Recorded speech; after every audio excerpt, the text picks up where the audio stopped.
જય દશામાં મિત્રો, મારા ન્યૂ બ્લોગમાં આપ સૌનું સ્વાગત છે ને આપણે પહોંચી ગયા છીએ દશામાનો બ્લોગ બનાવવા માટે માર્કેટમાં.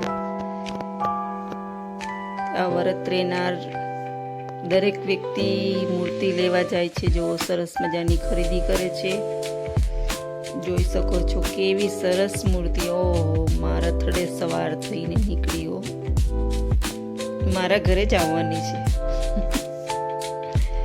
હું દશામાના વ્રત આ વર્ષે રહેવાની છું. તમે રહો છો કે નહીં કમેન્ટ કરજો. મા દશામાં આપ સૌની ઈચ્છા પૂરી કરે, માને એવી પ્રાર્થના કરું છું. આ સપાલવના તોરણ જોવો, સરસ. જય દશામાં, જય દશામાં. માં નવદુર્ગા રૂપે 10મો અવતાર લઈને માં પ્રગટ થઈ છે એવું કહી શકાય. જો સાફો પહેરીને માતા જો રથડે સવાર થઈને નીકળી છે. કાલ સવારે માની પધરામણી થઈ જશે. હું માતાને એટલી પ્રાર્થના કરું છું કે વ્રત રહેનારને દરેકની ઈચ્છા પૂરી કરે મારી મા દશામાં. માટીની પણ સાંદડી બહુ સરસ આવી હતી આ વખતે માર્કેટમાં.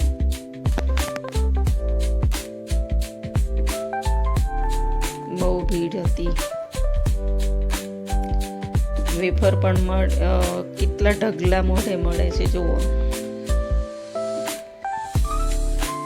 કેટલા પ્રકારના હાર છે માતા માટે. છોકરાઓના રમકડા પણ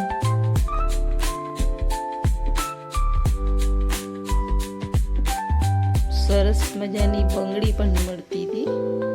તેનો પણ વિડીયો મેં ઉતારી લીધો છે. જય દશામાં, જય દશામાં. બધાય વ્રત રહેનારને જય દશામાં.